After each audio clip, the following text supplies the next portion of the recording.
पवित्र पोर्टल शासनाने जे आमच्यावर लादलेलं आहे हे चुकीचं आहे आणि आज 2017ला पवित्र पोर्टल जाहीर केलं आणि आज 25 पर्यंत 2 वेळा फक्त भरती झाली आणि भरतीमध्ये सुद्धा 10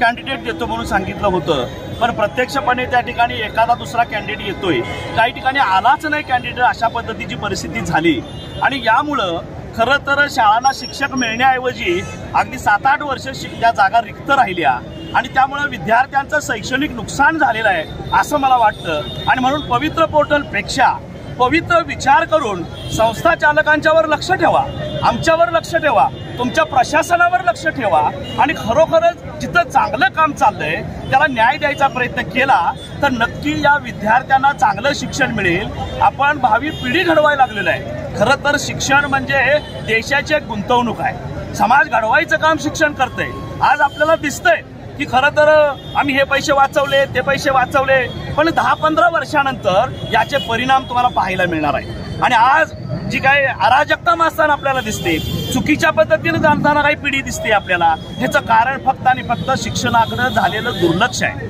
आणि म्हणून मला वाटतं की पवित्र पोर्टल खरोखर पवित्र करा, पवित्र विचारानं काम करणाऱ्या माणसांच्याकडे लक्ष द्या आणि शाळांना वेळेत शिक्षक द्या आणि मुलांना खरं तर चांगलं शिक्षण द्या, ही आमची खरं तर या पवित्र पोर्टलकडून अपेक्षा आहे। 15 मार्च 2024ची जी संच मान्यता आहे, जाचक अटीनुसार आलेली आहे, त्याबद्दल आपलं मत काय आहे? 15 मार्च 24चा GR जो झालेला आहे, खरं तर तो काय विचार करून केला हे आम्हाला लक्षात येत नाहीये।